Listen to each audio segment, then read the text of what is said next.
Hello প্রিয় ছাত্রছাত্রীরা, আশা করি তোমরা সবাই খুব ভালো আছো।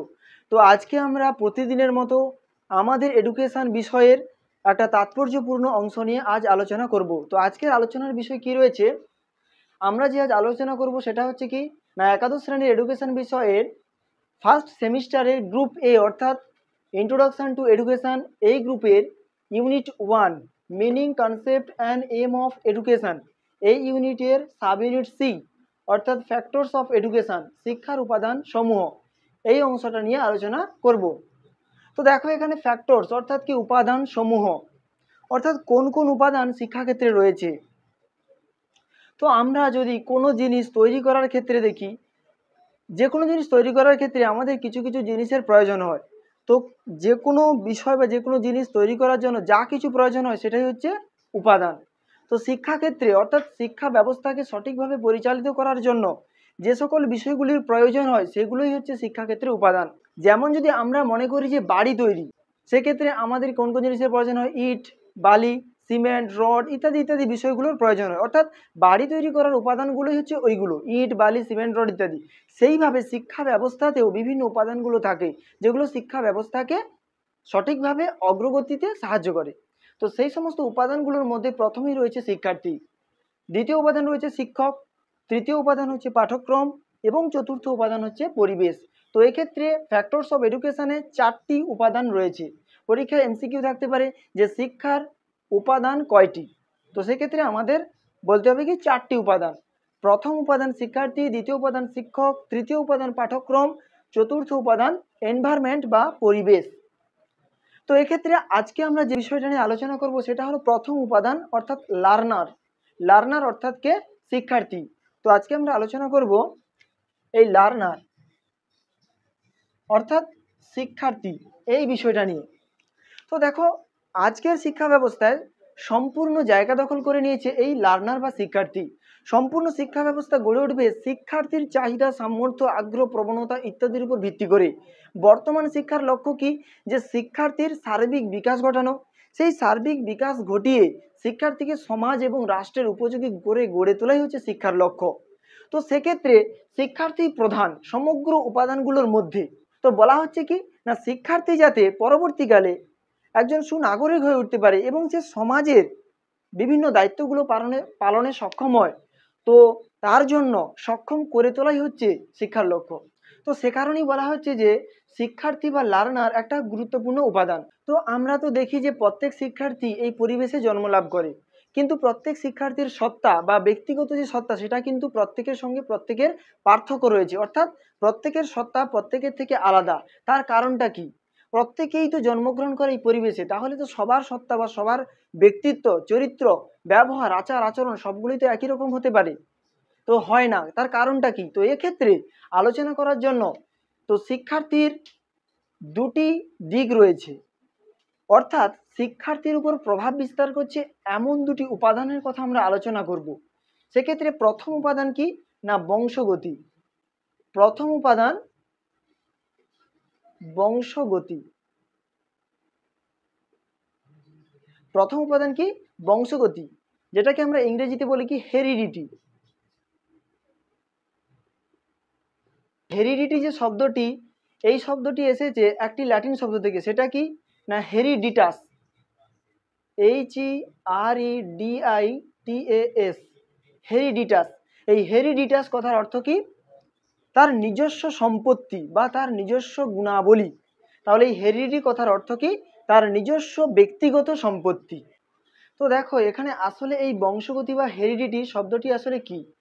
দেখো আমরা হয়তো দেখি যে প্রত্যেক শিশু তার পরিবারে কারুর না কারুর সঙ্গে মিল থাকে, হয়তো সে বাবার মতো দেখতে, অথবা তার মায়ের মতো দেখতে, অথবা তার দাদু অথবা দিদার মতো দেখতে হয়। যখন তখন মনে হয় যে হয়তো তার মুখমণ্ডলটা দাদুর মতো, অথবা তার চুলগুলো তার দিদার মতো।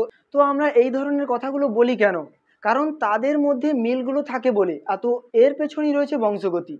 এখানে বলা হচ্ছে যে যে প্রক্রিয়ার মাধ্যমে সন্তান সন্ততি বা শিশু বা শিক্ষার্থীরা তাদের পূর্বপুরুষের কাছ থেকে কিছু বৈশিষ্ট্য পেয়ে থাকে, তো তাকে বলা হয় বংশগতি।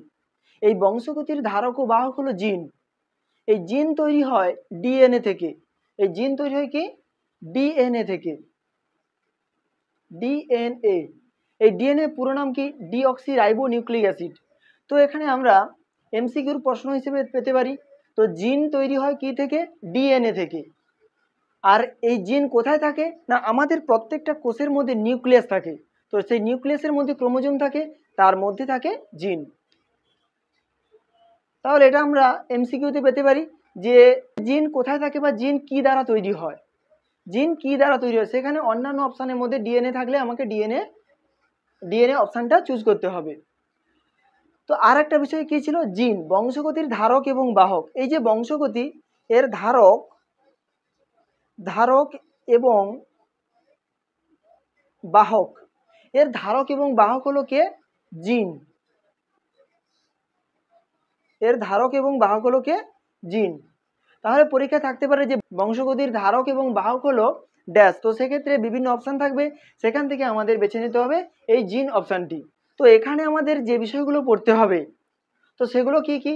যে বংশগতি শব্দটি কোন শব্দ থেকে এসেছে, তার অর্থ কি, বংশগতির ধারক ও বাহক কি, আবার এই যে ধারক ও বাহক অর্থাৎ জিন, জিন কি দ্বারা তৈরি হয়, জিন কোথায় থাকে, এই সমস্ত বিষয়গুলো এমসিকিউতে থাকতে পারে। তো বিজ্ঞানীরা অর্থাৎ যারা হচ্ছে বংশগতিতে বিশ্বাস করে, এমন বিজ্ঞানীরা বংশগতি ধারণাকে আরও পরিষ্কারভাবে বোঝানোর জন্য কতগুলো নীতির কথা বলেছেন। তো এখানে তারা 3টে নীতির কথা বলেছেন। এই বংশগতির ক্ষেত্রে 3টে নীতির কথা বলেছেন। সেই 3টে নীতি কি কি? প্রথম নীতি হচ্ছে সাদৃশ্যের নীতি। তো বংশগতিবিদরা কি বলছেন? যারা বংশগতিতে বিশ্বাস করে, তো তারা বলছে যে সাদৃশ্যের নীতি অনুযায়ী দেখা যায় যে শিশুর উপর বংশগতির প্রভাব রয়েছে। কীরকম? দেখো, প্রত্যেকটা গরু যে বাচ্চা দেয় সেগুলো কিন্তু গরুর বাচ্চা, আবার প্রত্যেকটা বিড়াল যে ছানা হয় সেগুলো প্রত্যেকটাই বিড়াল ছানা, কুকুর যে বাচ্চা দেয় সেটা হচ্ছে কুকুর ছানা, আবার মানুষ যে শিশুকে জন্ম দেয় সেটা হচ্ছে মানুষ। তো সেক্ষেত্রে আমরা ভাবতে পারি কি যে প্রত্যেকটা প্রাণী অর্থাৎ সমজাতীয় প্রাণী সমজাতীয় সন্তান সন্ততিদের জন্ম দেয়। তো এক্ষেত্রে সাদৃশ্য আমরা পাচ্ছি, মানুষ মানুষকে জন্ম দেয়, গরু গরুকে জন্ম দেয়, শূকর শূকরকে জন্ম দেয়, বিড়াল বিড়ালকে জন্ম দেয়। তো এই বিষয়গুলো কি সাদৃশ্যের নীতির মধ্যে পড়ছে। তো আর একটা নীতির কথা বলেছে, সেটা হলো কি বৈচিত্র্যের নীতি। বৈচিত্র্যের নীতি। তো এখানে কি বলা হচ্ছে? এখানে দেখা যায় যে বৈচিত্র্য বা বৈষম্য বা পার্থক্য রয়েছে। কীরকম? দেখা যায় যে তার পিতামাতা হয়তো অনেক বুদ্ধিমান, সেই অনুযায়ী তার সন্তান সন্ততি সেরকম বুদ্ধিমান নয়, অথবা তার পিতামাতার বুদ্ধি কম, তো সেক্ষেত্রে তার সন্তান সন্ততিদের বুদ্ধি অনেক বেশি। তো সেক্ষেত্রে আমরা কি লক্ষ্য করছি? না বৈচিত্র্যের নীতি অর্থাৎ পার্থক্য দেখা যাচ্ছে। তো এক্ষেত্রে আমরা সমজাতীয় প্রাণী অর্থাৎ তিনজনই ব্যক্তি, কিন্তু তাদের মধ্যে পার্থক্য দেখা যাচ্ছে। তো এটাকে বলা হচ্ছে বৈচিত্র্যের নীতি। তো এটাকে বলা হচ্ছে কি বৈচিত্র্যের নীতি। তো আর একটা নীতির কথা বলা হচ্ছে, সেটা কি না গড়ের নীতি। গড়ের নীতি কীরকম? দেখা যায় যে কোনো পিতামাতা হয়তো লম্বা, তো তার সন্তান যদি জন্মগ্রহণ করে, তো সেক্ষেত্রে আমরা কী ভাবি যে তার সন্তানটা অবশ্যই লম্বা হবে, হয়তো পিতামাতার মতো লম্বা হবে না, কিন্তু সেক্ষেত্রে আমাদের একটা ধারণা থাকে যে তারা লম্বা হবে। তাহলে কি বোঝা যাচ্ছে? যে গড়ের দিকে যাচ্ছে, তার পিতামাতা লম্বা তার ছেলেটাও লম্বা, তার পিতামাতা বেঁটে তার ছেলেটা বেঁটে, এটা আমাদের ধারণা। কিন্তু দেখা যায়ও সেই রকম যে কারো পিতামাতা হয়তো লম্বা, তো সেক্ষেত্রে তার সন্তানটাও লম্বা হচ্ছে, কিন্তু তার পিতামাতার মতো হয়তো নাও হতে পারে। তো এখানে আমরা দেখছি যে কি প্রবণতাটা গড়ের দিকে যাচ্ছে। তো এটা কি বলা হচ্ছে? গড়ের নীতি। অর্থাৎ কি এখানে গড়ের দিকে যাওয়ার একটা প্রবণতা থাকছে। তো এটা গেল কি বংশগতির ওপরে যে 3টে নীতি, অর্থাৎ বংশগতিবাদীরা তারা বংশগতির উপর ব্যাখ্যা দিতে গিয়ে এই 3টি দিকের কথা উল্লেখ করেছেন, যেগুলোর মাধ্যমে তারা বলতে চেয়েছেন যে শিক্ষার্থীর উপর বংশগতির প্রভাব আছে। তো এরপর আমরা জেনে নেব এমন কয়েকজনের কথা যারা বংশগতির উপর পরীক্ষা করেছেন, যারা শিক্ষার্থীদের উপর বিভিন্ন ব্যক্তিদের উপর পরীক্ষা করে দেখেছেন যে শিক্ষার্থীর উপর বংশগতিরই প্রভাব রয়েছে। তো এখানে আমরা প্রথম জেনে নেব একজন ব্যক্তির কথা। তিনি হলেন কে? না গ্যালটন। তিনি হলেন কি? গ্যালটন। গ্যালটন এই ব্যক্তি, তিনি কি করেছেন? প্রায় তিনি 997 জন বিজ্ঞানীদের লক্ষ্য করেছেন বা তাদের সঙ্গে সাক্ষাৎকার করেছেন বা তাদের সম্পর্কে জানার চেষ্টা করেছেন, সেখানে তিনি দেখেছেন যে তাদের মধ্যে 332 জনই শিক্ষিত ব্যক্তি বা প্রতিষ্ঠিত ব্যক্তি। আবার তিনি একইভাবে 997 জন সাধারণ মানুষের উপর পরীক্ষা করেছেন, সেখানে তিনি দেখেছেন মাত্র একজন ব্যক্তি প্রতিষ্ঠিত ব্যক্তি। অর্থাৎ দেখো, প্রথম যখন তিনি বিজ্ঞানীদের পর্যালোচনা করলেন 997 জন, সেখানে তিনি পেলেন 332 জন প্রতিষ্ঠিত ব্যক্তিকে। আবার তিনি যখন 997 জন সাধারণ ব্যক্তিকে পর্যালোচনা করলেন, সেখানে পেলেন একজন ব্যক্তি প্রতিষ্ঠিত। অর্থাৎ এখান থেকে তিনি ধারণা নিয়েছেন যে নিশ্চয়ই শিক্ষার্থীর উপর বংশগতির প্রভাব রয়েছে, তা না হলে এমন হয় না। তো এটা গেল কি না, গ্যালটনের সমীক্ষা। তো এরপর আমরা জানবো ডাগডেল। ডাগডেলের সমীক্ষা। ডাগডেল কি করেছেন? ডানডেন জিউক। ডাগডেল কার উপর পরীক্ষা করেছেন? ডানডেন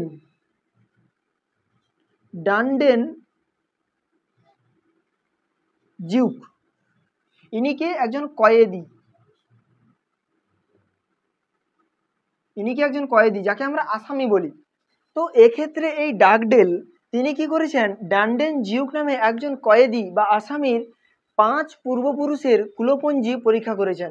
মানে 5 জন পূর্বপুরুষের কুলপঞ্জির উপরে সমীক্ষা চালিয়েছিলেন। সেখানে তিনি লক্ষ্য করলেন যে তাদের যে পূর্বপুরুষেরা বিভিন্নভাবে কয়েদি বা আসামিই ছিল, তারা বিভিন্নভাবে চুরি, খুন ইত্যাদির মাধ্যমে। তো সেক্ষেত্রে তিনি এই ধারণা নিয়েছেন যে নিশ্চয়ই তাদের বংশগতির উপর একটা প্রভাব রয়েছে, কারণ তার পূর্বপুরুষেরা যেহেতু কয়েদি ছিল, তাদের সেই গুণগুলো বংশগতির মাধ্যমে অর্থাৎ জিনগত মাধ্যমে তাদের পরবর্তী প্রজন্মের সন্তানের মধ্যে ঢুকেছে। তো সেক্ষেত্রে তার পরবর্তী প্রজন্মের সন্তানদের মধ্যেও ওই চুরি করা বা খুন করা ইত্যাদির যে মানসিকতা সৃষ্টি হয়েছে। তো এক্ষেত্রে তিনি এই ধারণা গ্রহণ করলেন যে এখানে তাহলে ব্যক্তির উপর বংশগতির প্রভাব রয়েছে। তো এরপর আমরা জানব যমজের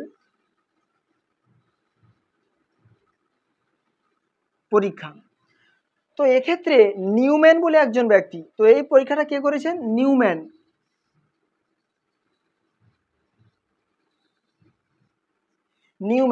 তো এখানে নিউম্যান কি করেছেন? যে এককোষী যমজের উপর পরীক্ষা করেছিলেন। এখানে যে দুজনের উপর পরীক্ষা করা হয়েছিল সেই দুজন হলো ফ্রেড এবং এডুইন। এই দুজন যমজ সন্তান ছোটবেলা থেকে দুটি পরিবারে বড় হয়েছে। 26 বছর পরে তাদের যখন আবিষ্কার করা গেল, দেখা গেল তাদের মধ্যে অভূতপূর্ব মিল বা সাদৃশ্য। দুজন আলাদা আলাদা পরিবেশে বড় হয়েছে, কিন্তু যখন তাদের 26 বছর পরে আবিষ্কার করা হলো, তখন তাদের মধ্যে অভূতপূর্ব সাদৃশ্য, হুবহু সাদৃশ্য দেখা যাচ্ছে। তাদের চুলের রং, তাদের চোখের অবস্থান বা চোখের আকৃতি, মুখের গঠন, শারীরিক গঠন, আচার আচরণ, বুদ্ধি, গায়ের রং ইত্যাদি বিভিন্ন দিক থেকে তাদের মধ্যে প্রচুর পরিমাণে মিল পাওয়া যায়। তো এটা গেল কি না, নিউম্যানের যমজের উপর পরীক্ষা। তো এখানে আমরা যে বংশগতি বিষয়টা নিয়ে আলোচনা করলাম, সেখানে শিক্ষার্থীর উপর যে বংশগতির প্রভাব রয়েছে, তো তার উপর 3 জনের পরীক্ষা আমরা আলোচনা করলাম। তো দেখো, আমরা বলেছিলাম যে লার্নার বা শিক্ষার্থীর উপর প্রভাব বিস্তার করে দুটি উপাদান। একটা তো বংশগতি আমরা এতক্ষণ আলোচনা করলাম, তো আর একটা বিষয় কি রয়েছে? আর একটা বিষয় রয়েছে কি? পরিবেশ। আর একটা বিষয় কি রয়েছে? পরিবেশ বা এনভায়রনমেন্ট। দেখো, এই পরিবেশ হচ্ছে শিক্ষার্থীর উপর একটা প্রভাব বিস্তারকারী গুরুত্বপূর্ণ উপাদান। কারণ কি? পরিবেশেই শিশু জন্মগ্রহণ করে, আবার পরিবেশে অবস্থিত পরিবার এবং বিদ্যালয়ে শিক্ষার মাধ্যমে, ক্রিয়া প্রতিক্রিয়ার মাধ্যমে সে বড় হয়ে ওঠে। পরবর্তীকালে এই পরিবেশে বিভিন্ন দায় দায়িত্ব পালন করে এবং এই সমাজ সহ রাষ্ট্রের উন্নতিতে অগ্রসর হয়। তাহলে পরিবেশের একটা গুরুত্বপূর্ণ প্রভাব শিক্ষার্থীর উপর থাকে। তো সেদিক থেকে অনেক বিজ্ঞানীরা বা অনেক মনোবিদরা বলেছেন যে শিক্ষার্থীর উপর বংশগতি নয়, বরং পরিবেশের প্রভাবই বেশি। তাহলে সেক্ষেত্রে বংশগতিবিদরা কি বলছেন? যে শিক্ষার্থীর উপর পরিবেশ নয়, বংশগতির প্রভাব। আবার পরিবেশবিদরা বলছেন যে বংশগতি নয়, পরিবেশের প্রভাব রয়েছে। তো এক্ষেত্রে আমরা অনেক বিজ্ঞানীদের কথা জানবো যারা পরিবেশের উপর সমীক্ষা করেছেন। তো তাদের মধ্যে একজন হলেন কে? তো এখানে আমাদের বোর্ডটা একটু ক্লিয়ার করতে হবে। তো এই পরিবেশের উপর যারা পরীক্ষা করেছেন তাদের মধ্যে একজন হলেন ইস্টারব্রুক।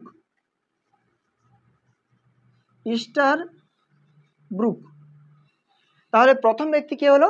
ইস্টারব্রুক। স্টার ব্রুক কি করেছেন না বংশগতির ক্ষেত্রে আমরা যার কথা জেনেছিলাম ডাগডেল, তিনি কি করেছেন যে ডান্ডেন জিউক নামে একজন কয়েদির কুলপঞ্জি পরীক্ষা করেছিলেন। তো সেখান থেকে তিনি ধারণা নেন যে শিক্ষার্থীর উপর বা ব্যক্তির উপর পরিবেশ নয় বরং বংশগতির প্রভাব রয়েছে। তো এক্ষেত্রে স্টার ব্রুক কি করেছেন সেই সমীক্ষাটা আরও চালিয়ে গিয়েছিলেন। তিনি 5 জন পূর্বপুরুষের ওপর পরীক্ষা করেছিলেন। তিনি কি করেছেন তার পরবর্তী প্রজন্মের উপর পরীক্ষা করেছেন। এখানে তিনি কি দেখলেন যে যখন পরিবেশ পরিবর্তন হচ্ছে, সমাজ ব্যবস্থা পরিবর্তন হচ্ছে, তখন তার যে উত্তরসূরি অর্থাৎ উত্তর পুরুষ যারা প্রজন্মের পর প্রজন্ম যারা আসছে তাদের মধ্যে একটু একটু পরিবর্তন দেখা যাচ্ছে, তাদের মধ্যে যে উন্নতির মনোভাব তাদের মধ্যে লক্ষ্য করা যাচ্ছে। তো তিনি এখানে সেই ডাগডেল, তো তিনি অর্থাৎ এখানে স্টার ব্রুক সেই ডাগডেলের সমালোচনা করলেন। তিনি বললেন যে ডাগডেল নিশ্চয়ই তার অসম্পূর্ণ পরীক্ষার ভিত্তিতে বলেছিলেন যে বংশগতির প্রভাব শিক্ষার্থীর উপর রয়েছে। তো তিনি এখান থেকে বললেন যে পরিবেশ যেহেতু পরিবর্তিত হচ্ছে তাদের মধ্যে উন্নত চিন্তাভাবনা মনোভাব গড়ে উঠছে। তো এক্ষেত্রে তিনি বলেন যে বংশগতি নয় বরং পরিবেশের প্রভাব রয়েছে শিক্ষার্থী বা ব্যক্তির উপর। এটা গেল কি না স্টার ব্রুকের সমীক্ষা। তো এবার আমরা জানবো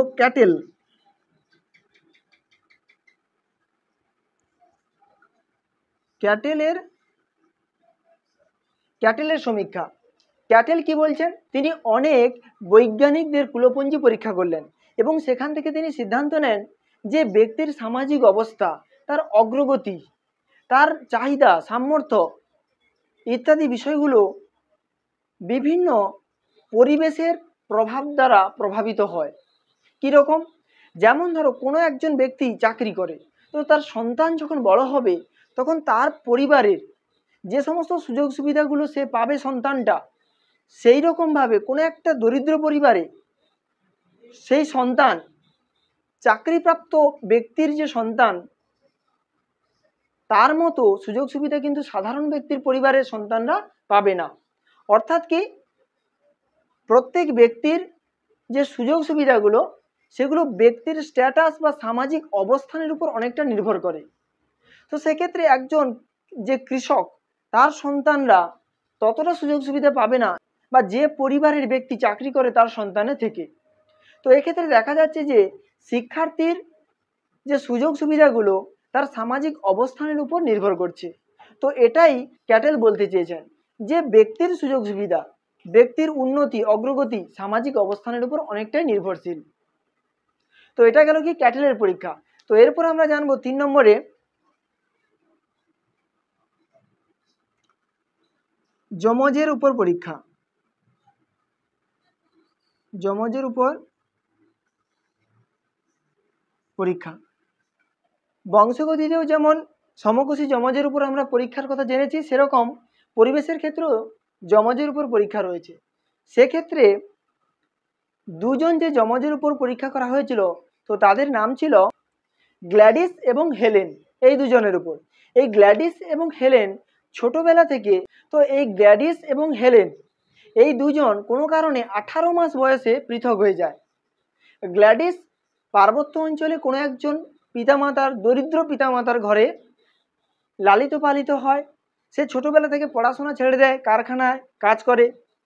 আর হেলেন অপরদিকে পালিত পিতামাতার স্নেহে এবং যত্নে লালিত পালিত হয়ে স্নাতকোত্তর ডিগ্রি অর্জন করে পরবর্তীকালে এবং শিক্ষকতার কাজ করে এবং তার বিবাহ হয় একজন শিক্ষিত পরিবারের সঙ্গে। তো পরবর্তীকালে তাদের বয়স যখন 35 বছর হয় তখন তাদের শনাক্ত করা যায়। তখন তাদের মধ্যে প্রচুর পার্থক্য লক্ষ্য করা যায়। সেখানে গ্ল্যাডিসের থেকে হেলেন প্রত্যেকটা বিষয়, আচার আচরণ, সামাজিক অবস্থান, বুদ্ধি, সৌন্দর্য সমস্ত দিক থেকে পার্থক্য লক্ষ্য করা যায়। তো এক্ষেত্রে দেখা যাচ্ছে যে তাদের বংশগতি একই হলেও দুটো পরিবেশ আলাদা হওয়ার কারণে তাদের মধ্যে এত পার্থক্য লক্ষ্য করা যাচ্ছে। তো এক্ষেত্রে ধারণা নেওয়া গেল যে শিক্ষার্থীর উপর বংশগতি নয় বরং পরিবেশের প্রভাব বেশি রয়েছে। তো দেখো একদল বলছে কি না শিক্ষার্থীর উপর বংশগতির প্রভাব বেশি, আবার একদল বলছে যে শিক্ষার্থীর উপর পরিবেশের প্রভাব বেশি। তাহলে এখান থেকে কোনো একটা কনক্লুশনে না এলে তো তাদের মধ্যে মতভেদ চলতেই থাকবে। তো সেজন্য বর্তমানে বলা হয় যে শিক্ষার্থীর উপর বংশগতি এবং পরিবেশ উভয়ের প্রভাব রয়েছে। তো এক্ষেত্রে ম্যাকডুগাল তিনি কি বলেছেন?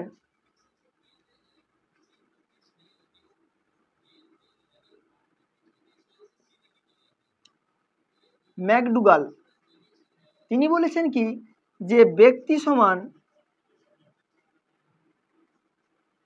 বংশগতি গুণিতক পরিবেশ। তিনি বলেছেন কি না, বংশগতি গুণিতক পরিবেশ। আবার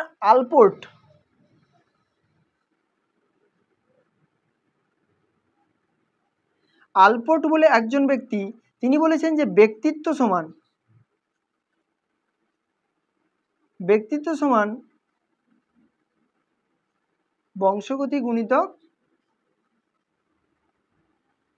পরিবেশ। তো দেখো, এগুলো কিন্তু এমসিকিউর প্রশ্ন হতে পারে, যে ব্যক্তি সমান বংশগতি ড্যাশ, সেখানে গুণিতক পরিবেশ, যুক্ত পরিবেশ, বিযুক্ত পরিবেশ, এরকমভাবে অপশন থাকতে পারে। তো সেখান থেকে আমাদের গুণিতক পরিবেশটা নিতে হবে। আবার বলতে পারে যে ব্যক্তিত্ব সমান বংশগতি গুণিতক পরিবেশ, কথাটি কে বলেছেন? সেখানে আমাদের আলপোর্টের নাম বলতে হবে। তাহলে দেখো, তাহলে আজকে আমরা সম্পূর্ণ ভিডিওতে কি জানলাম, যে শিক্ষার্থীর বিষয়টি, অর্থাৎ শিক্ষার্থীর উপরে কোন কোন বিষয়গুলো প্রভাব বিস্তার করছে এবং কিভাবে প্রভাব বিস্তার করছে, সেগুলো আমরা আলোচনা করলাম। তো এর পরবর্তী ভিডিওতে আমরা শিক্ষক নিয়ে আলোচনা করব, তার পরবর্তী ভিডিওতে পাঠ্যক্রম, তার পরবর্তী ভিডিওতে এনভায়রনমেন্ট অর্থাৎ পরিবেশ বিষয়টা নিয়ে আলোচনা করব। তো তোমরা যারা এই ভিডিওতে নতুন রয়েছো, তোমরা চ্যানেলটিকে সাবস্ক্রাইব করে নাও এবং পাশে থাকা বেল আইকন ক্লিক করে চ্যানেলের সঙ্গে থাকো, কারণ পরবর্তী অংশগুলো অত্যন্ত গুরুত্বপূর্ণ, সেখান থেকে অনেক অনেক প্রশ্ন আসে। তো আমরা কিন্তু প্রত্যেকটা ইউনিটের, প্রত্যেকটা সাব ইউনিটের শেষে এমসিকিউ ধরে ধরে আলোচনা করছি। তো তোমরা চাইলে সেই ভিডিওগুলো প্লেলিস্টে গিয়ে দেখে নিতে পারো। তো আজকের ভিডিও এই পর্যন্ত, এবং পরবর্তী ভিডিও খুব শীঘ্রই আসছে। ততক্ষণ পর্যন্ত তোমরা সুস্থ থেকো, ভালো থেকো।